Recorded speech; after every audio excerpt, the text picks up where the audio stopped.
ইরানের নির্বাসিত যুবরাজ রেজা পাহলভি ফের বিতর্কের জন্ম দিয়েছে।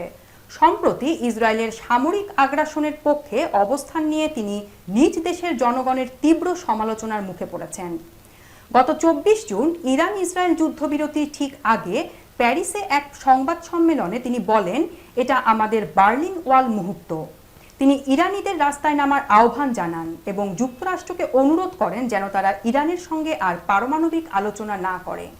কিন্তু এই আহ্বানে সাড়া দেয়নি কেউ, বরং ইসরায়েলের হামলায় ৯৩৫ জনেরও বেশি ইরানি নিহত হওয়ার পর জনগণ জাতীয়তাবাদের চেতনায় সরকার বিরোধী মনোভাব থেকে পিছিয়ে আসে।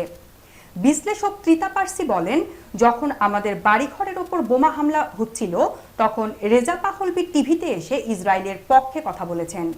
এতে তার পুরো ভাবমূর্তি ধ্বংস হয়ে গেছে। ইরানিরা মনে করেন ইসরায়েল তাকে কেবল নিজের আগ্রাসনের পক্ষে বৈধতা তৈরির জন্য ব্যবহার করছে।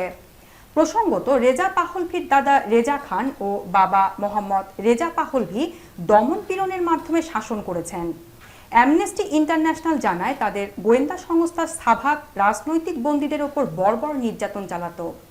২০২৩ সালে ইসরায়েল সফরে গিয়ে নেতানিয়াহুর সঙ্গে ছবি তোলা এবং মুসলিমদের পবিত্র আল আকসা মসজিদে না গিয়ে কেবল ওয়েস্টার্ন ওয়াল পরিদর্শনের ঘটনাও তার বিরুদ্ধে ইরানিদের ক্ষোভ বাড়িয়ে তোলে।